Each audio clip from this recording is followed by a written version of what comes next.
My name is Sophie. The story I'm about to tell happened a few years ago when my best friend and I were roommates. We shared a small two-bedroom apartment in the Lower East Side of New York City. It was a pretty old place on the 5th floor of a 5-story walk-up. One of the reasons we loved it was the massive living room window that looked straight out at the city skyline. Right next to our building was another structure that was only 4 stories high. Since our apartment was 1 floor higher than the building next door, we always felt like we were in an untouchable fortress. When we looked out the window, the only thing across from us was the flat rooftop of that 4-story building. We figured, at this height, who could possibly look in? That overconfidence made us extremely careless. We rarely bothered to close the blinds, and we often left the living room window wide open to catch a breeze, even when we were changing or sleeping. Until one night. It was a fairly quiet night. We were both in our own rooms, getting ready for bed. I had just finished changing when I suddenly heard a massive thud from outside. It was a heavy impact, like something big had just fallen from a great height. A few seconds later, I heard my roommate's panicked voice. "Sophie, did you hear that?" We both rushed into the living room. Our first instinct was to check if a bookshelf or a vase had fallen over, but everything in the apartment was exactly where it belonged. The silence that filled the room afterward felt thick and terrifying. We looked toward the wide-open window. A bad gut feeling forced me to walk over to the ledge and look down into the narrow alleyway that separated the 2 buildings. Down there, under the faint glow of the streetlights 5 stories below, I was horrified to see the dark shape of a man lying sprawled out and motionless on the pavement. My roommate immediately grabbed their phone to call the police. I stayed by the window, my eyes glued to the dark shadow lying in the alley. About 10 minutes later, we heard sirens in the distance. A patrol car pulled up in front of the building, and several officers quickly headed into the alley. I watched them lean down to check on the man. After a few minutes, one of them stood up and shook his head. Then, they started taping off the area. My roommate and I just looked at each other. We didn't need to say anything because we both knew what had happened. A heavy silence settled over the apartment. A little while later, the police knocked on our door to ask some questions. They wanted to know if we had heard or seen anything unusual before the man fell.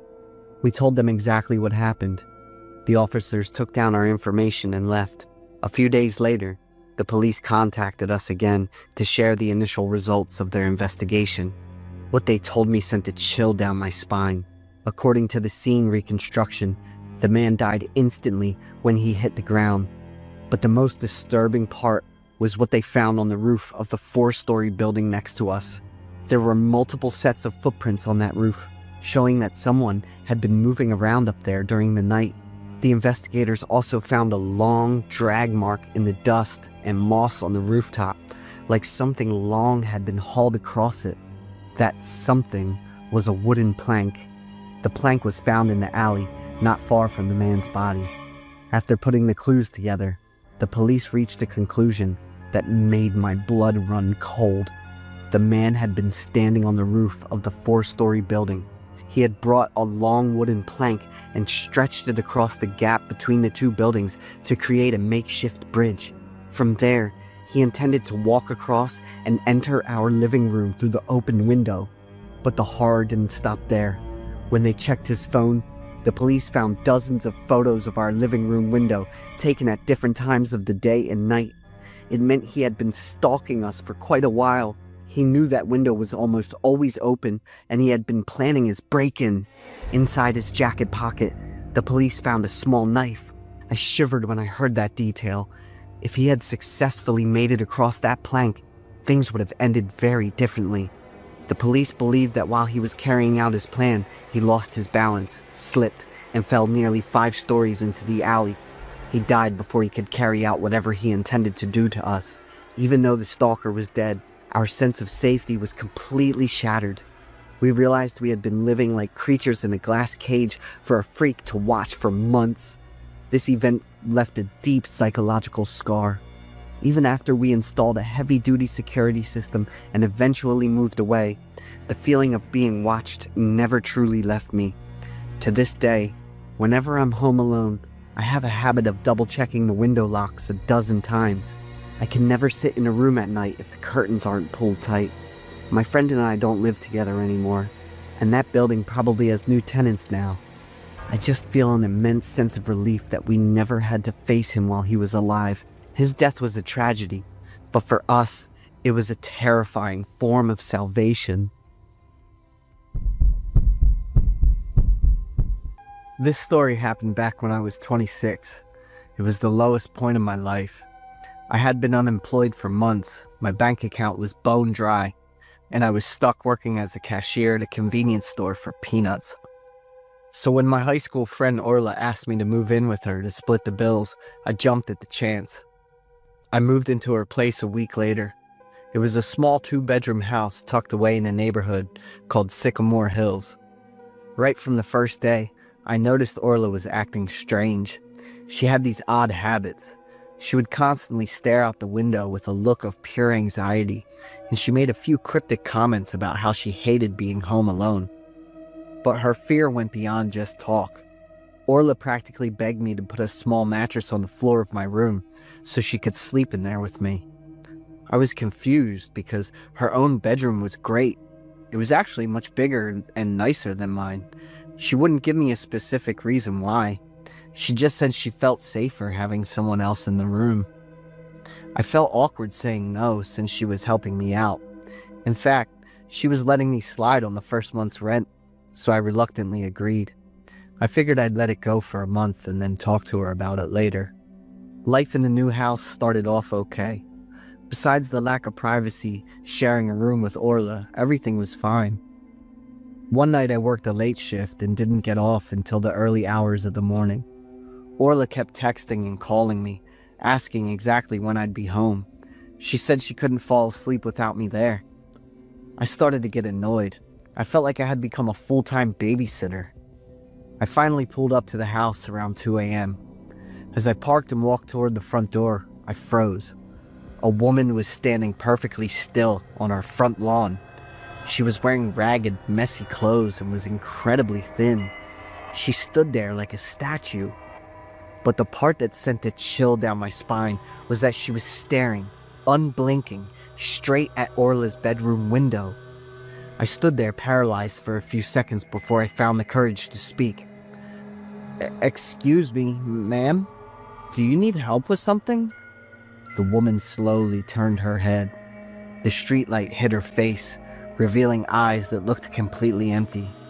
She stared at me without saying a word, then quietly turned around and walked away. She didn't make a single sound as she disappeared into the dark. I rushed inside and locked the door tight. When I got to my room, Orla was already curled up on my bed, fast asleep with her phone light still on. I ended up sleeping in Orla's room that night and completely forgot to tell her about the creepy lady on the lawn. 3 days later, the real nightmare began. I got home around 11 p.m. As soon as I walked up to the gate, I knew something was wrong. Orla's car was parked in the driveway, so she was definitely home. But the front door was wide open, and the entire house was pitch black. I tried to flip the light switch in the living room, but nothing happened. I pulled out my phone and texted her, "Are you home? Why is the door open?" A second later, I heard her phone ring, right inside the kitchen. I walked in and felt for the light switch, but that one didn't work either. I turned on my phone's flashlight and saw Orla's phone sitting right there on the dining table. "Orla?" I called out softly. No answer. My heart started thumping against my ribs. I called her name a few more times. Then, I heard a very faint noise coming from upstairs. Taking a deep breath, I grabbed a pair of scissors from a drawer and headed up the stairs. I made my way to the first bedroom. The room was empty, but the sound of breathing was getting louder. I gripped the scissors tight when I realized the sound was coming from inside the closet. I don't know why I was so brave or stupid in that moment. I held the scissors up, ready to defend myself, and reached for the door. The moment I touched the handle, the door burst open. I almost screamed, but a thin, bony hand reached out, covered my mouth, and yanked me inside. It was Orla. She was curled into a ball among the clothes, shaking so violently it felt like she had a fever. "Don't say a word. Call the police, now, please," Orla whispered, her voice trembling so much I could barely hear her. I immediately dialed 911. I waited a few minutes for her to calm down enough to tell me what happened. Orla explained that she was upstairs changing when she heard the front door being kicked in. Someone had broken in, but the intruder didn't turn on any lights or look for things to steal. For 2 hours, the person just paced back and forth in the dark, moving between the downstairs area and the upstairs hallway. "I've been in here for 2 hours," she sobbed. "I could hear their footsteps right outside the closet door. I could hear them breathing right next to me." 5 minutes later, the sound of sirens cut through the heavy silence.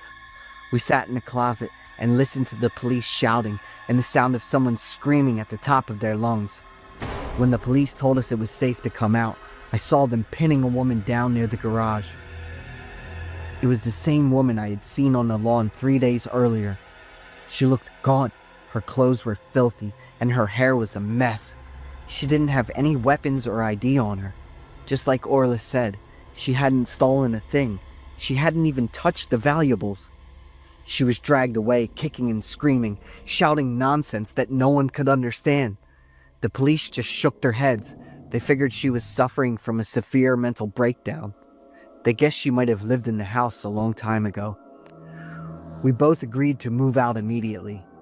While we were packing, Orla finally confessed that the woman had been stalking her for a while.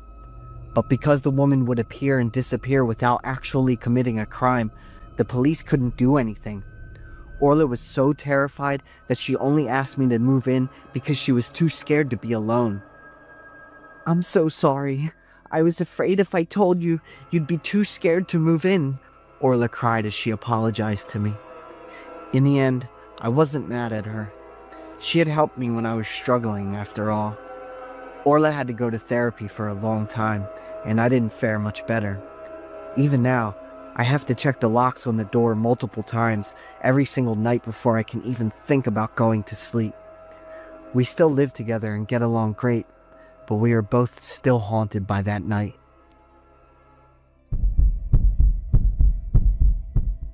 My name is Claire. I've been a night shift nurse for 17 years. In that time, I've seen plenty of strange things, but nothing like what happened here. It changed my life and my job completely. Now, we never talk about Treatment Ward 6 anymore. That ward was shut down 3 years ago. They said it was due to budget cuts, but we all know that wasn't the real reason. Everything started after Mr. Avery died. He had been fully prepared for discharge because all his vitals were stable and there were no concerning medical issues. Yet around 3 a.m. that night, his heart suddenly stopped. When the code team arrived, the atmosphere shifted into something unnatural. Mr. Avery's eyes were wide open, staring at the ceiling, his mouth frozen mid-scream. The monitor showed a flat line, but his body was still warm, as if something was clinging to him, refusing to let go. After that, strange things began happening. The hallway lights flickered constantly, and the air filled with a mix of antiseptic and a rotten metallic smell. Patients whispered about a strange man standing silently by the windows at night. One security guard quit on the spot after reviewing the ward's camera footage. He didn't say a word, just muttered about all those eyes watching, then left without even collecting his paycheck. Then came the night everything changed. It was around 2 a.m. I was sitting at the nurse's station, finishing patient charts. The hospital was quiet, as usual.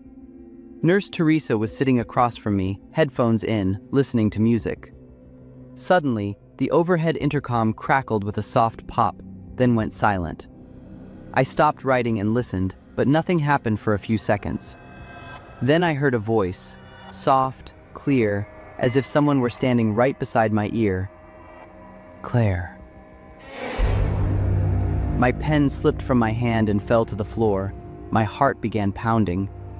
I glanced at Teresa, but she was still bobbing her head to the music, completely unaware. I waited, telling myself it was just exhaustion playing tricks on me. But then the voice came again, clearer, dripping with resentment. "Claire, you let me die." A cold wave ran down my spine.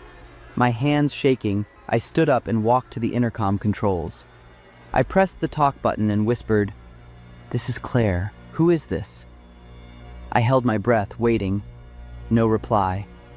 I walked back, trying to steady my voice. "Teresa, did you hear anything?" She removed one headphone, raising an eyebrow. "Hear what? Claire, what's going on?" Before I could answer, the speakers crackled again. But this time, it wasn't a voice. It was breathing. Labored breathing, like someone struggling for their final breaths. Now Teresa heard it too. She took off her headphones completely and stood up. "What the hell?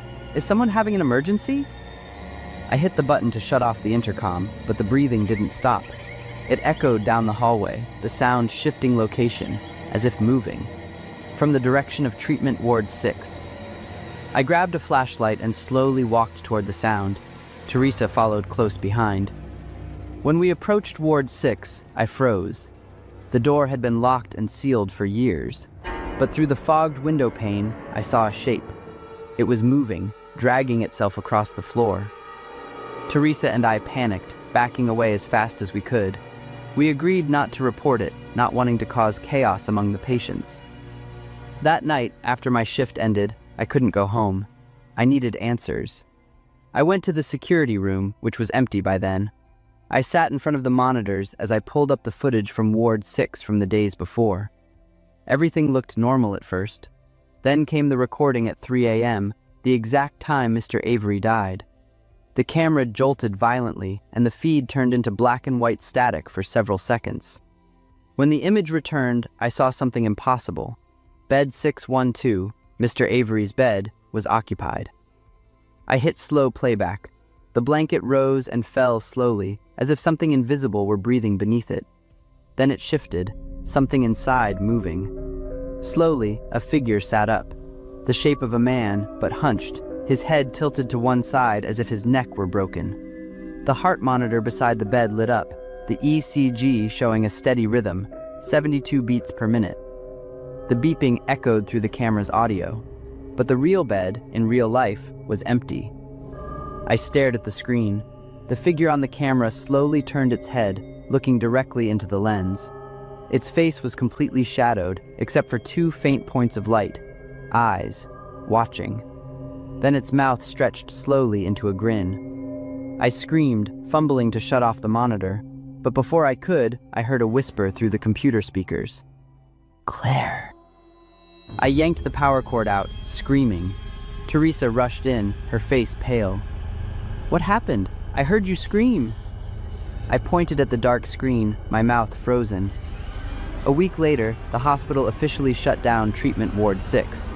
But sometimes, late at night, when I walk past that hallway, I still hear the heavy breathing.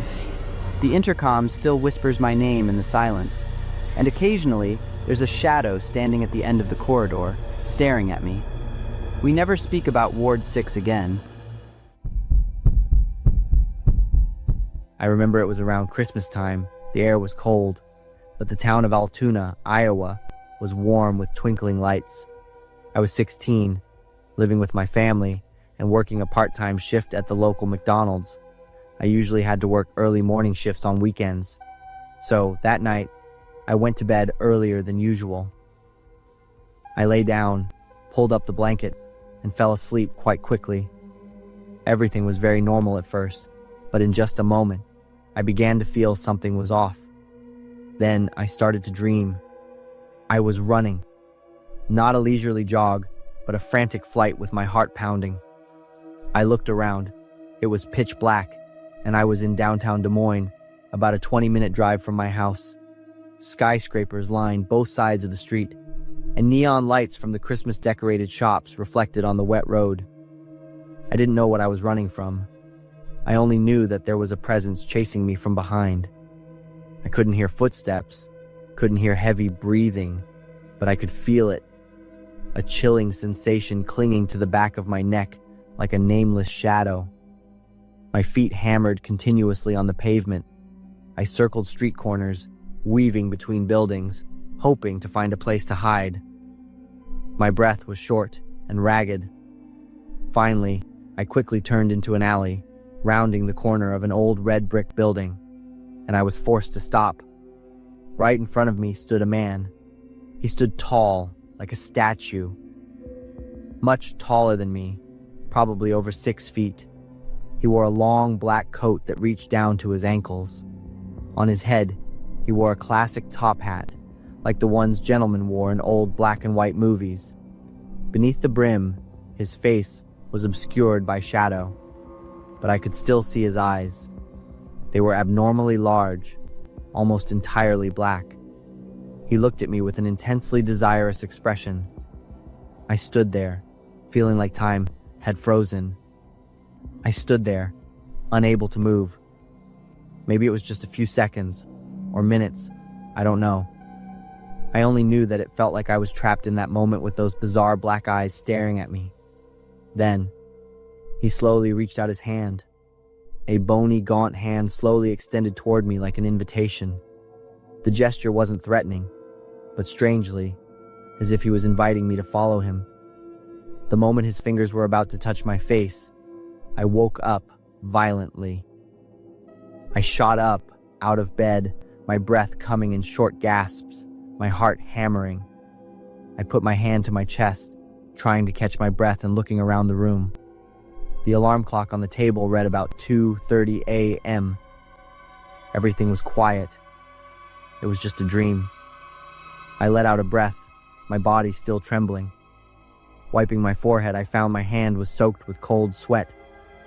I pulled the blanket up, lay back down, and tried to calm myself. But just then, I paused. A white plume of vapor from my breath was clearly visible in front of me. Now I realized the room was incredibly cold. Cold enough that I could see my own breath. That was not normal at all. I jumped up, deciding to check. I placed my feet on the wooden floor, immediately feeling the sharp cold spreading from the soles of my feet up my spine. I hurried to the window on the left side of the bed, which was always closed tight before sleep. Checked carefully. The latch was still fastened, not a single gap. I turned to the opposite wall, where the air vent was placed at chest height. I placed my palm on it, feeling the warm air still blowing steadily. The heating system was working. So why was the room freezing like a cold storage unit? This cold wasn't caused by a draft or a normal temperature drop. It was dense, strange, as if something had dragged it in when it entered the room. A sense of unease began to creep into my mind. Then I suddenly felt the cold air slowly creeping up from the foot of the bed. A shudder ran down my spine.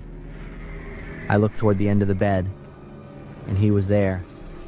Then he screamed loudly and piercingly. It echoed in the room, making my ears ring. I covered my ears, closed my eyes, and hunched over. And when I opened my eyes, he was gone. The room was still freezing, but I was sweating. I bent down and vomited right onto the wooden floor. My body shook with spasms. After that, I cleaned up the mess, crawled into bed, pulled the blanket up, and curled into a ball. I didn't dare look down at the foot of the bed. I closed my eyes and eventually drifted off to sleep. The alarm clock blared. I woke up with a start and turned it off. The clock read 4:45 a.m. I sat up and looked around the room. Everything was normal. The room was warm, the vent blowing gentle heat. There was no vomit stain, no sign of the cold. Was it just a dream? Was it all just a long, vivid, terrible nightmare? I decided to reassure myself that I was just overly stressed, but it was definitely the most horrible dream I had ever had. Almost 2 weeks passed since that night. Christmas arrived, lights twinkling all over Altoona. I kept reassuring myself it was just a dream. That evening, my parents went to a company party. They left me in charge of watching my sisters. I needed to sleep early for my 5 a.m. shift tomorrow. At 9 p.m., I went up to my room, closed the door, and lay down in bed. I had only closed my eyes for a few seconds when the door burst open. Jingle bells! Jingle bells! My 3 younger sisters stormed in, singing loudly. Emily shook the bells. Sarah and Kate danced around the bed. I helplessly demanded, "Get out!" But they didn't listen, continuing to sing. I pulled the blanket completely over my head, thinking if I ignored them, they would get bored. Then that feeling of coldness hit, exactly like that previous night. The singing of my 3 sisters suddenly went silent. I pulled the blanket down and saw him, the man in the top hat standing in the corner of the room. Long black coat, abnormally large eyes staring directly at me. My 3 sisters stood frozen, mouths agape. He lunged toward me at terrifying speed. The bony hand touched my chest, and instantly everything went black.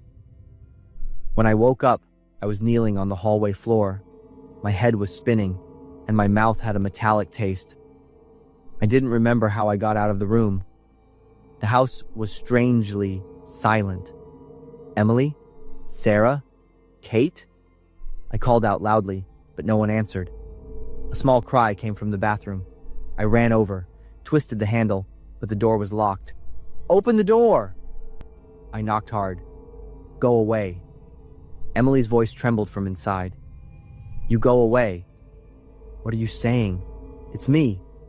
"No, Mom and Dad are coming home. Don't touch me." I was bewildered, not understanding what was happening. And when I inadvertently looked down, I saw my fingers were stained with dried blood. I looked at the bathroom door. There were puncture holes. A broken broomstick was jammed deep into the hallway wall, leaving a large crack. I panicked and ran around the house. When I got downstairs to the living room, I was horrified to see a mess. Kitchen knives scattered everywhere, a deep cut in the wooden table, and tears in the sofa. The familiar feeling of nausea hit me. I knelt down and vomited right onto the wooden floor. My body shook with spasms until there was nothing left to throw up. Just then, my parents returned. As soon as they opened the door, they looked at me and yelled, "What happened here?" I couldn't answer. Dad walked straight toward me, grabbed my arm, and slapped my face. "Go to your room right now." I staggered up the stairs, not because of the slap, but because of the extreme confusion. I didn't understand what was happening. The next morning, my 3 sisters walked into the room. They stood far away, afraid to come near. Emily held Sarah and Kate tightly. "Do you remember anything?" Emily asked. I shook my head. "You did horrible things," Emily swallowed. Sarah chimed in. "Your eyes were glowing red like blood flowing out. I was so scared." Kate nodded, tears streaming down her face. "I thought you were possessed." Emily continued, her voice choked. "You stood up and laughed, but your voice was completely different. You chased us. You took knives, throwing them everywhere. We ran upstairs, locked ourselves in the bathroom. You pounded on the door, stabbing the broomstick right through it. I thought you were going to kill us." I sat there feeling my world collapse. "I'm sorry. I don't remember any of it." The door closed. I sat alone, wondering what was happening to me, and if I was even myself anymore. I still remember it clearly, as if everything happened yesterday. I was just a little girl, about 8 to 10 years old. I was shivering from the cold, but couldn't take my eyes off the night sky, trying to spot Santa Claus. My mother sat beside me, holding me close. We lived in a small town, with only 2 neighboring houses nearby. Only Cindy's family was home celebrating Christmas that night, while Megan's family had gone on vacation. The air was bitterly cold. I constantly bothered my mother with questions. "Mom, do you think Santa will bring me the gift I wished for?" My mother smiled gently, saying she wasn't sure how good I had been this year. I suddenly had a burst of inspiration. I jumped out of her embrace, ran towards the dim moonlight, and shouted, "Ho, ho, ho!" I tried to mimic Santa's deep, booming laugh and turned back to look at my mother. She looked at me, and we both burst out laughing. Just then, a slow, dry voice echoed between us. "Ho, ho, ho! "Merry Christmas, little girl." I instantly spun around, feeling utterly ecstatic. There he was, Santa Claus. His red suit looked a bit old and dusty, and his hat was tilted to one side, but I didn't care. All I saw was Santa Claus landing in my small town. I ran to him and asked loudly, "Did you bring my presents, sir?" Santa stepped closer. In the freezing air, I smelled an indescribable stench, and a strong odor of alcohol wafted over. Santa replied in a raspy, terrifying voice, "I've got blood right here, kid." I froze at the peculiar answer. Suddenly, I felt a strong pull from my mother. She picked me up, backed away towards the porch, and shouted, "Get away from here now." My mother's voice was trembling, which scared me more than Santa's words, because her reaction was so strange. When he stepped close enough, under the dim yellow light on the porch, I could see clearly. There were dark red, dried streaks on his torn red clothes. His beard was scraggly, matted, and some parts were also stained red. He sneered, speaking slowly in a deep voice. "I'm just here to bring joy," and let out a dry, hacking laugh. He was about 3 heads taller than my mother. His enormous, hulking figure was overwhelming. My mother started running while still carrying me in her arms. We only managed a few steps. My mother tripped and fell forward, but managed to turn so I wasn't crushed. Santa quickly grabbed her ankle. She shoved me toward the house door and desperately screamed, "Run, honey! Get inside and call 911 immediately! Hurry!" I was stunned, not immediately reacting to my mother's demand. Santa began wrestling with my mother, trying to hold her down.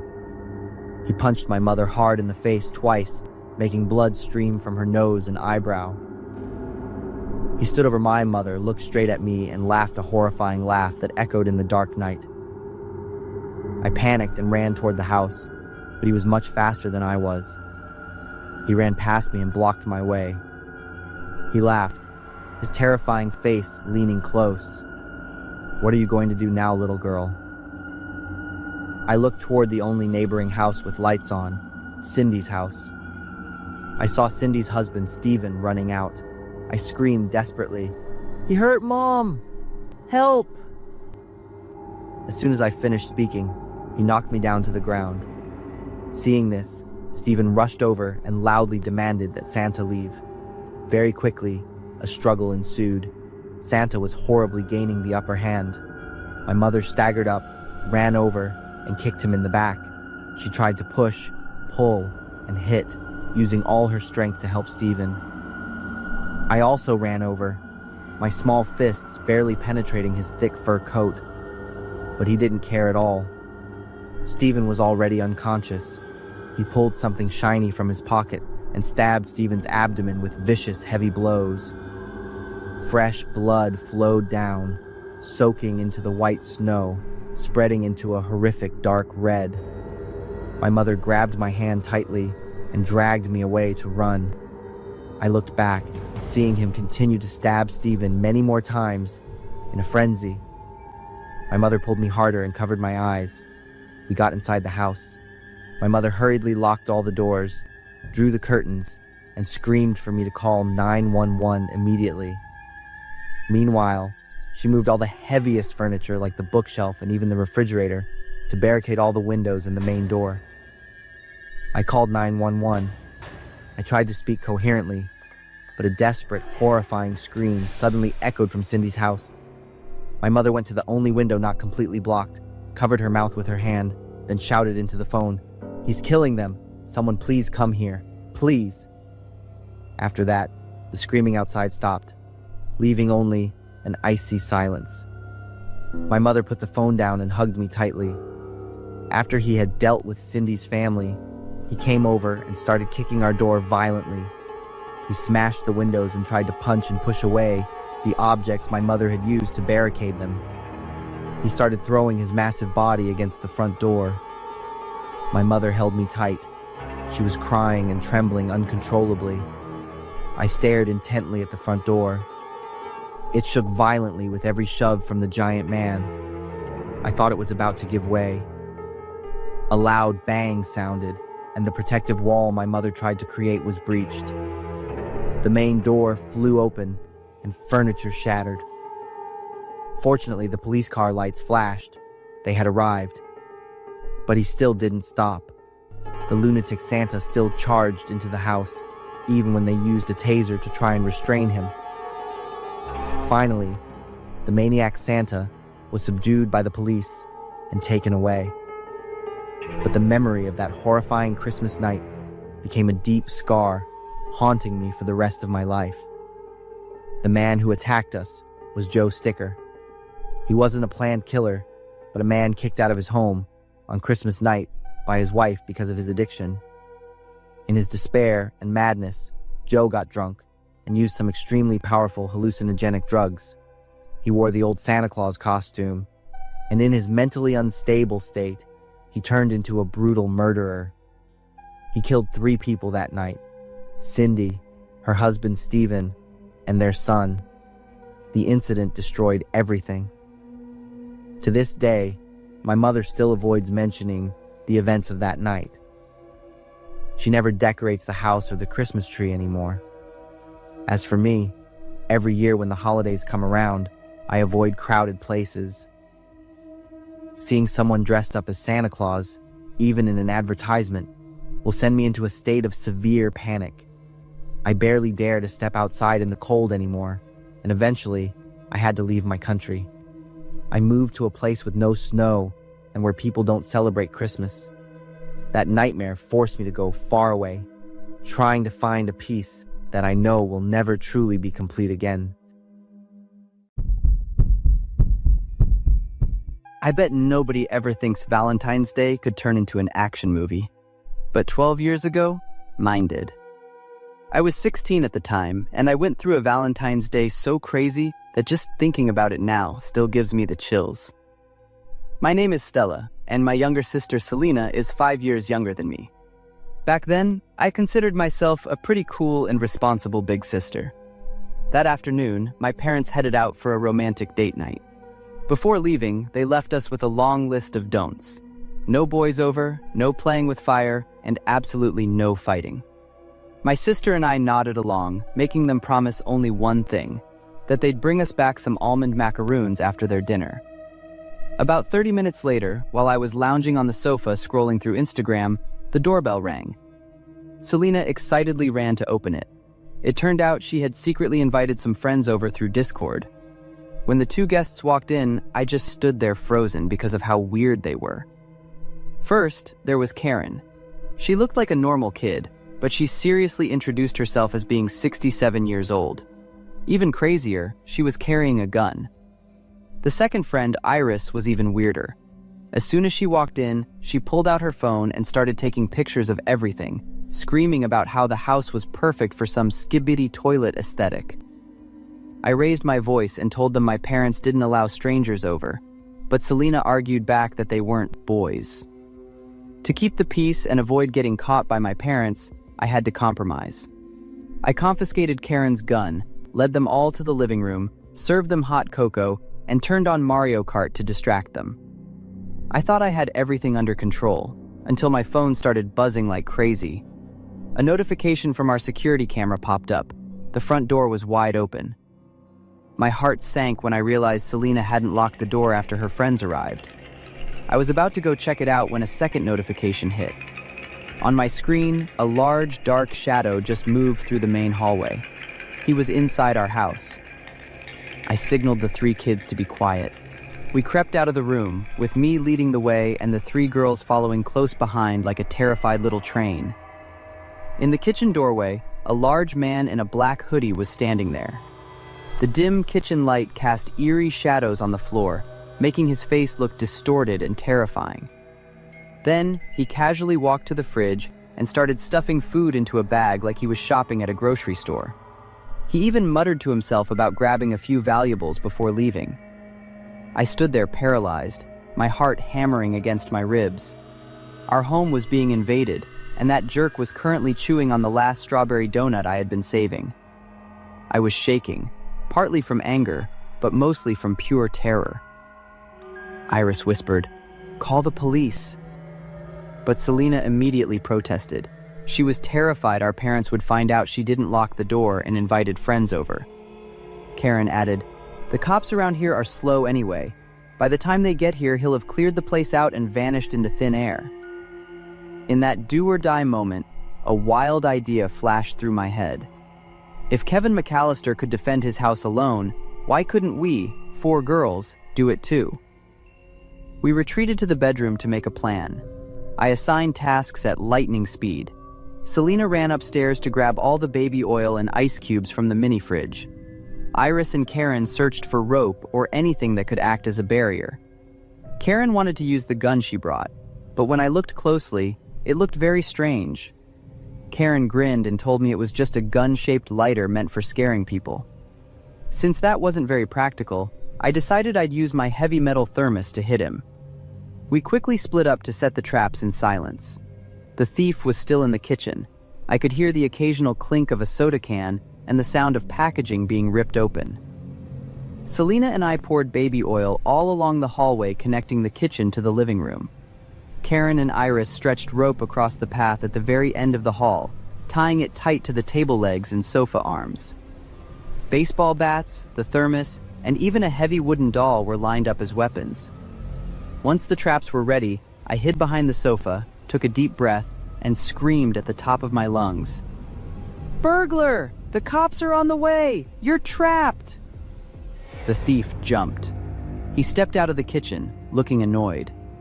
But instead of running away, he held his hands up and tried to stay calm, shouting, "Hey, I'm not gonna hurt anyone. I'm just taking some food and a few things and then I'm gone." Selena poked her head out from behind a curtain and yelled to provoke him, "You ugly, hungry pig!" His voice turned cold. He dropped his bag of food and charged toward the living room in a fit of rage. But on his very first step, his feet flew out from under him on the baby oil. He slammed into the wall, struggling to find his balance. When he tried to lunge forward again, his legs caught the rope stretched across the hall. His entire massive body went flying onto the floor. We all cheered and charged. Using everything we had prepared, we hit him relentlessly. He yelled and rolled around, trying to fight back. One of his kicks almost hit Selena in the face. Seeing my sister almost get hurt made me snap. I started screaming at him and pulled out my final weapon, pepper spray. I aimed right for his eyes and held the button down. He shrieked, rolling back and forth in pain. We used the leftover rope to tie his hands and feet tight. Karen stood over him with her gun lighter, ready for anything. "Don't move, or this 67-and-a-half-year-old is gonna shoot." I pulled out my phone to call 911. My voice and hands wouldn't stop shaking. Truthfully, we were still terrified. I told the operator there was an intruder in the house and that we had him tied up, begging them to hurry. The police burst in and couldn't believe their eyes. A large, grown man tied up by 4 young girls. My parents ended their date early and rushed home after getting the call from the police. We got a serious lecture and had to clean the entire house. My mom was a mess. She said we were lucky the thief was only after property. If he had been carrying a gun or a knife, we could have been in grave danger. Since that night, my sister and I officially became best friends with Iris and Karen. Looking back on what my mom said, I realized just how much danger we actually put ourselves in. It's a memory that's both funny and absolutely terrifying to us now. As for you, call the police as soon as you possibly can. Don't try to be a hero unless you are absolutely sure you are safe. My name is Logan. I'm 45 years old, and I used to be a construction engineer in Hartford, Connecticut. Now, I'm just a broken man living off the bottle. My wife passed away a few years ago. After I lost her, my life completely fell apart. I needed a quiet place to hide from the painful past and try to start over. I moved into a cheap apartment in West Hartford. The building was pretty old, always filled with a gloomy atmosphere and dark hallways. The unit I rented, 3B, was tiny, just enough room for a bed and a few boxes. I lived like a hermit, avoiding my neighbors and relying on whiskey to help me pass out every night. On my very first night, I was jolted awake by a woman's scream. Stop! Please, don't do this! I sat bolt upright, my heart hammering against my chest, drenched in a cold sweat. The voice definitely came from unit number 7. My apartment was at the very end of the hall, so it had to be coming from there. Suddenly, a massive thud hit the wall, like something heavy being thrown, making my entire room shake. I ran out into the hallway and stood trembling in front of door number 7. When I pressed my ear against the wood, I could clearly hear someone sobbing inside. But the apartment was dark. There were no lights under the door and no sign of life. I pounded on the door and yelled, "Hey, is anyone in there? I'm calling the cops." No one answered. The sobbing and begging just continued. I decided I couldn't ignore it, so I called the police and the landlord. 2 officers arrived within 10 minutes. I told them everything I heard. The police knocked, but there was no response. A few minutes later, the landlord showed up. As she unlocked the door, she grumbled about being woken up so late. "This unit has been completely vacant since 2018, she said. "No one has even toured it in a year. Have you been drinking again, sir?" Sure enough, the inside was completely empty. There was no furniture, no people, just thick dust and a bone-chilling silence. The police looked at me, then looked at the whiskey bottle sitting on my table through my cracked open door. They shook their heads and left, suggesting I go see a doctor. I stood alone in the hallway, feeling like a total madman, but the screams didn't stop. Every night, at exactly 2 a.m., it started again. It was always that same voice, followed by the same painful begging.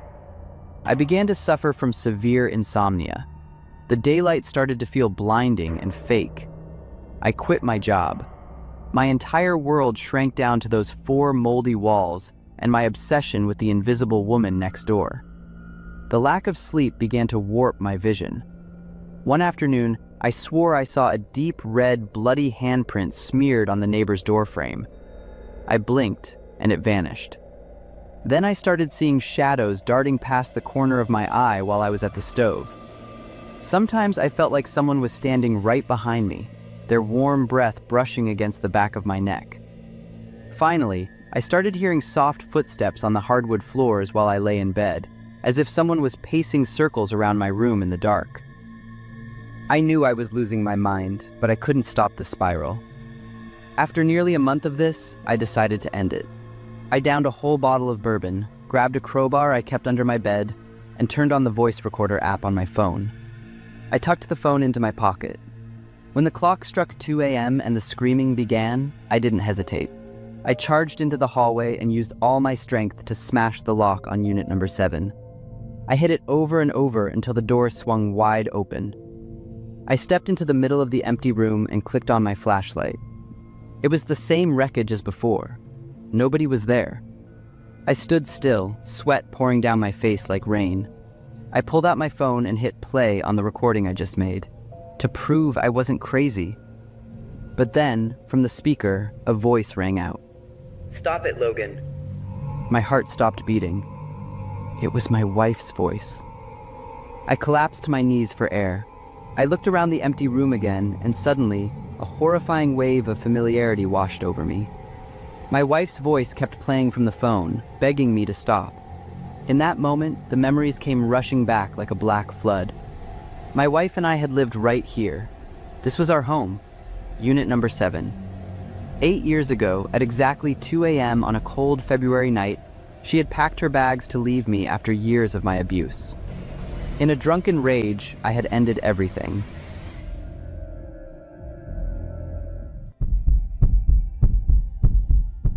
It was a late weekend evening in October, and I decided to stop by Popeyes to grab dinner for a perfect horror movie night. I live in an old apartment building on the outskirts of the city.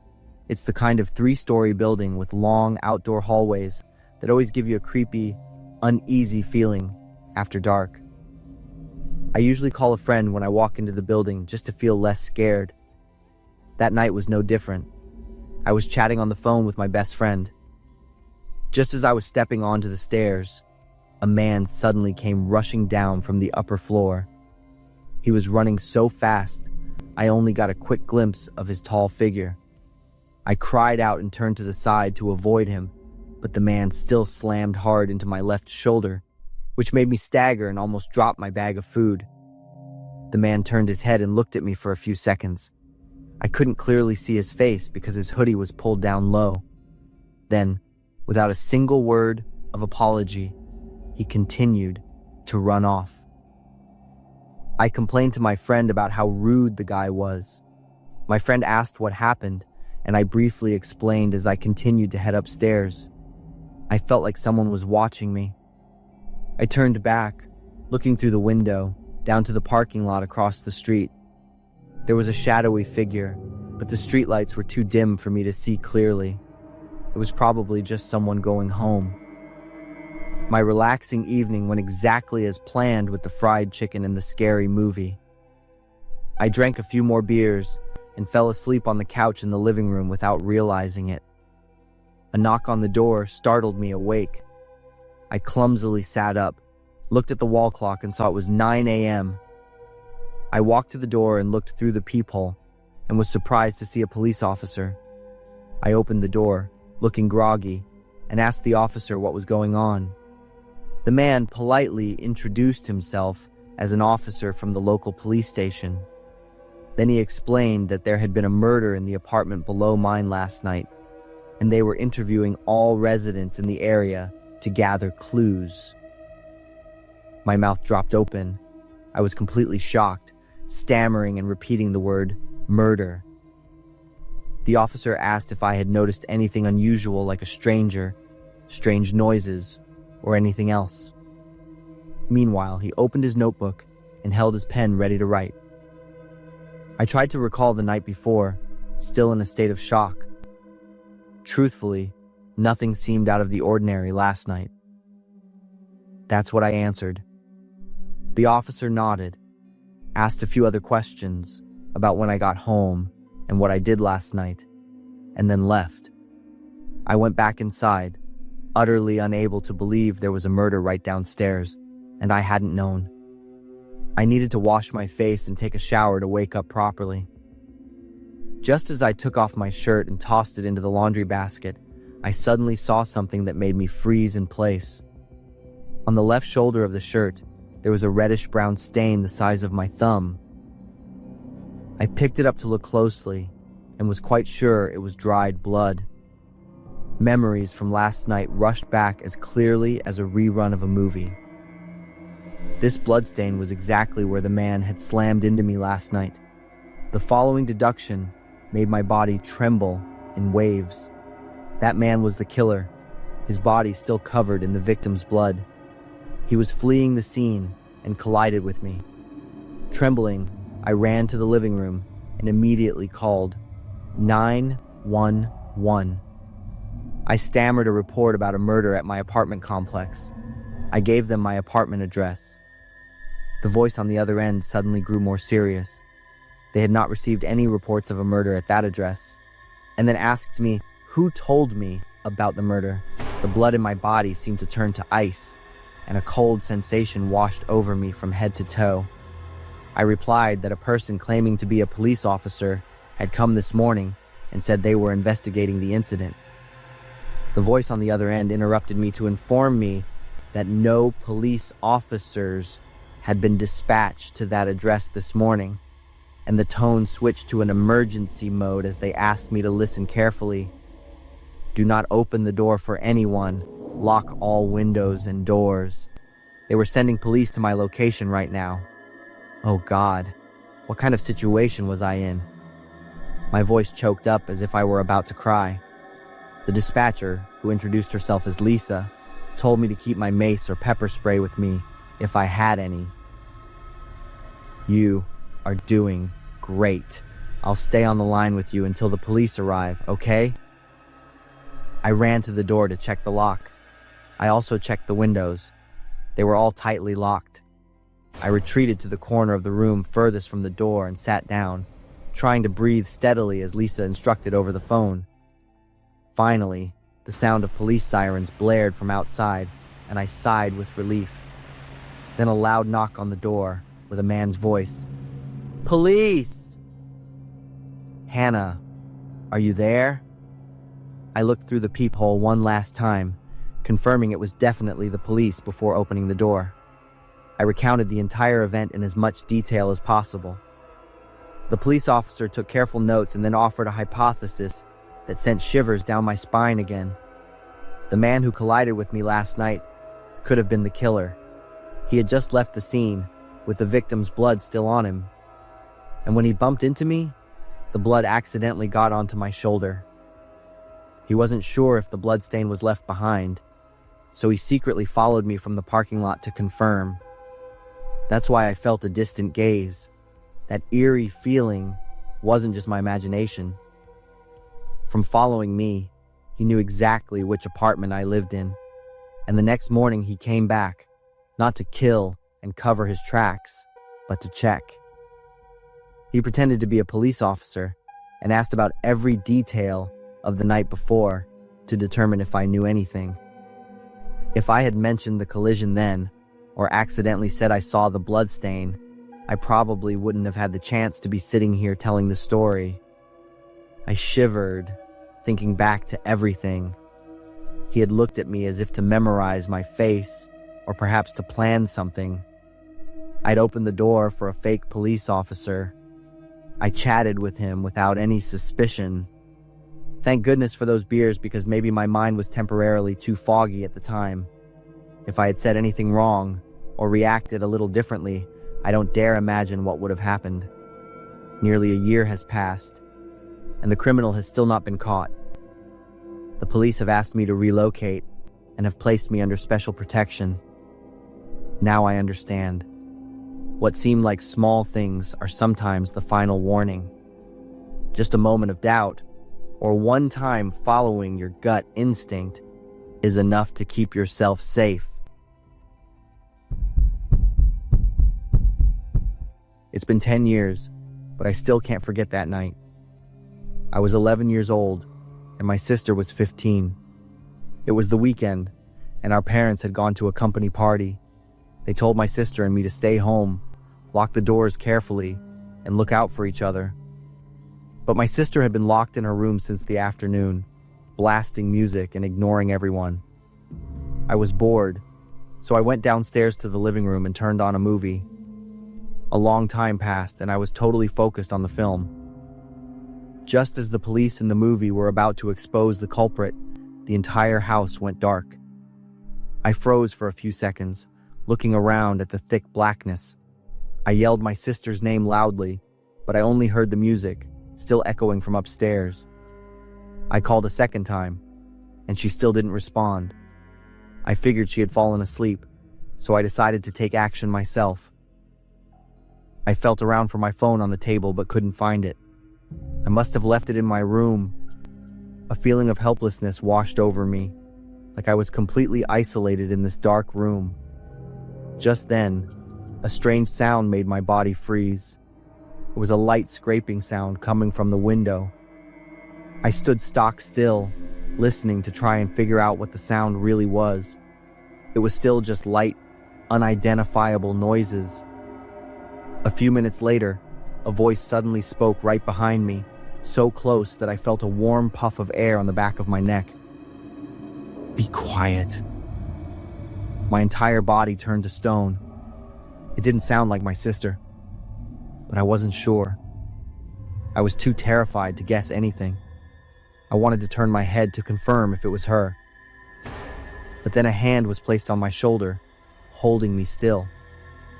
The grip wasn't painful, but it felt like a warning. All I could do was stand still. "Don't look back," the voice commanded. I nodded like a controlled puppet. Then the person started giving me instructions.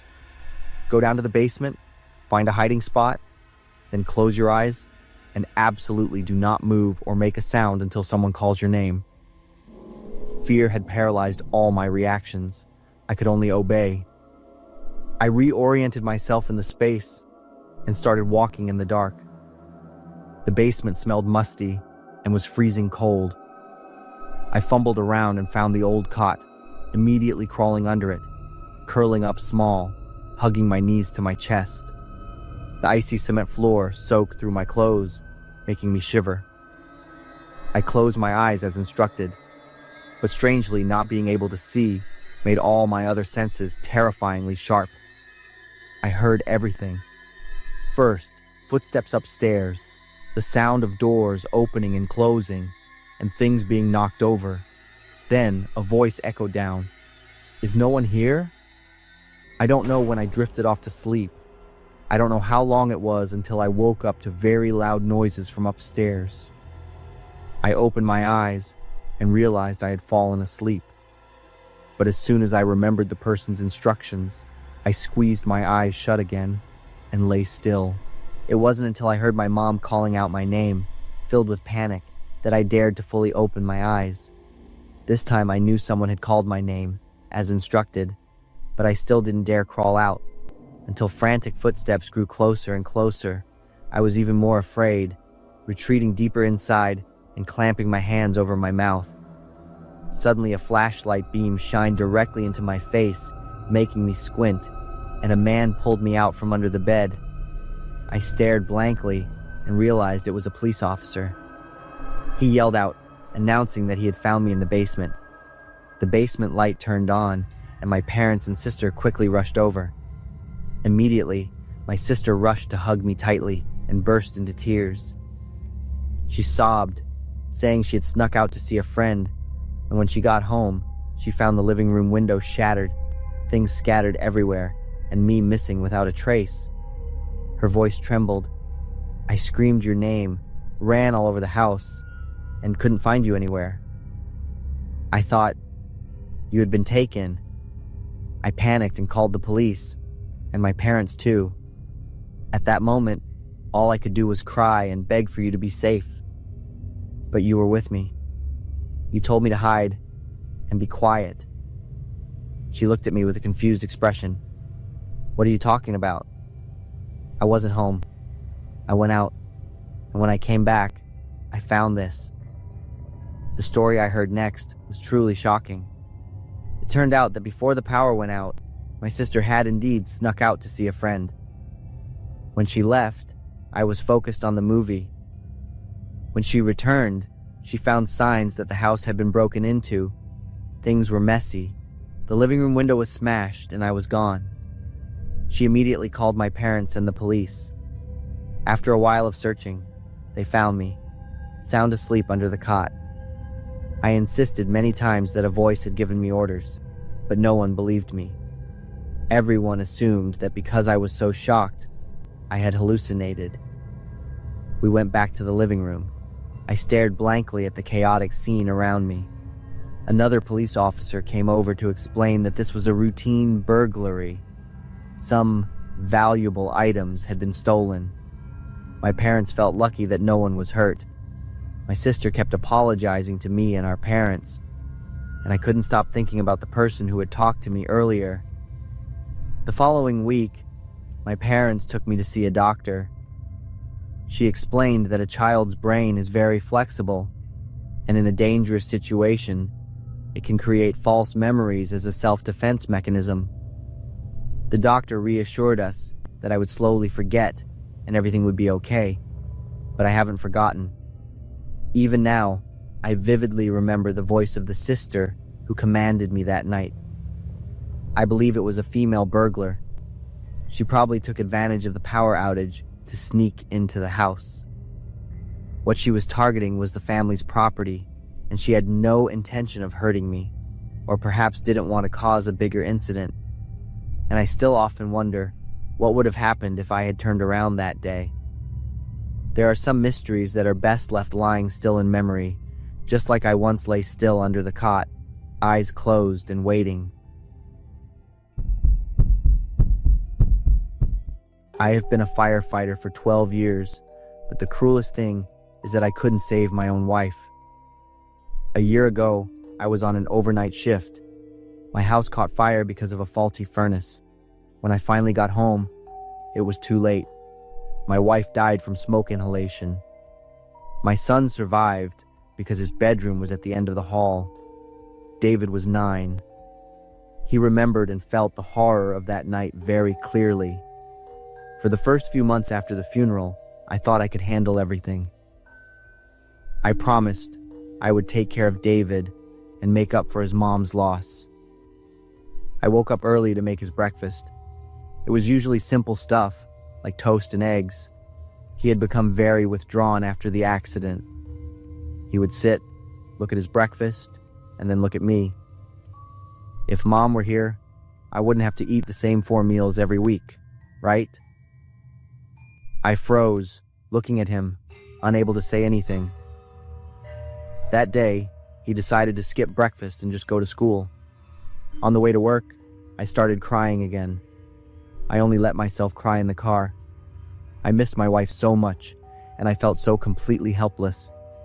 The same questions kept repeating in my head. Why didn't I come home earlier?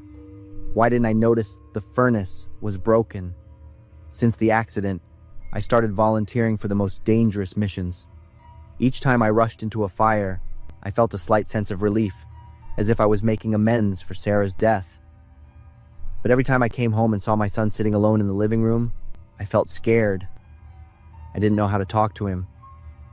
Then October came, and it was the day of David's school field day. I had promised him I would be there to cheer him on. That morning, I woke up early to pack his lunch. I made his mom's grilled chicken salad, which David always loved. But then the station got an emergency call. I quickly shoved the lunchbox into my bag and rushed out to the scene. The entire time I was on the job, I couldn't stop thinking about David.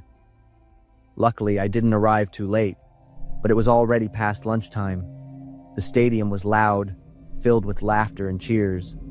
Lots of parents were there, rooting for their kids.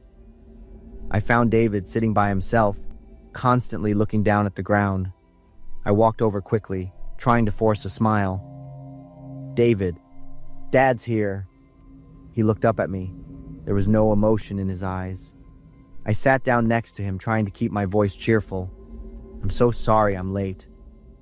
We had a big emergency at the station, but I brought lunch." I opened my bag and took out the lunchbox. But when I lifted the lid, I froze. The food was a messy jumble. The dressing had spilled out, sticking to the sides of the container. The box must have gotten knocked around while I rushed out to the call. "Dad tried to make the dish your mom always made. But..." David looked at the ruined lunch and then at me. This time I saw an emotion in his eyes, but it was just disappointment. If Mom was alive, everything would be different. All Dad knows how to do is burn things down. That sentence felt like falling into an abyss. I couldn't get a single word out because I knew he was right. I went back to the station and thought about my wife. I wished she could come back. I took 2 tranquilizers and drifted off to sleep. And then the dream came again. I saw my wife lying in the ashes. Her hair was burnt, her facial skin was cracked, and her eye sockets were 2 empty black holes. She crawled toward me, each movement slow and painful. I smelled the burnt odor coming from her black, partially missing fingers. Why didn't you get here in time? Why did you abandon me? I woke up with a gasp, trying to calm myself down. The clock showed 3 a.m., and I tossed and turned until morning. On the nights that followed, the dream kept repeating. Sometimes I saw myself standing in front of the burning house, hearing my wife and son calling for help inside, but I couldn't move. The fire swallowed everything. Thick black smoke billowed from the windows, and I just stood there, helpless. I started to be afraid of going to sleep. I took more tranquilizers every night, but they only made the nightmares more real. They didn't make them go away. I knew my body was breaking down, but I couldn't tell anyone. David wasn't doing any better. He was getting thinner by the day. His teacher called and said he always sat alone in class, sometimes staring out the window with an empty look. I was truly helpless. Both of us were trapped in our own private pain. The next morning, I was at the hospital room. David slept on the bed next to me. Sleep was no longer terrifying for me. I saw our familiar kitchen, and my wife was standing by the stove. She was making the grilled chicken salad. She looked at me and smiled. "Thank you for not giving up. I know I can't change the past, but I still have a chance to get things right now." We will always carry the memory of our happy family of 3. Some wounds never completely heal, but a strong enough love can help us learn how to keep moving forward, even with the burn still in our hearts. Thank you for watching until the end. As mentioned earlier, our goal of reaching 50,000 subscribers in 2026 is still ongoing. If you enjoy these stories, please give us a hand and support us.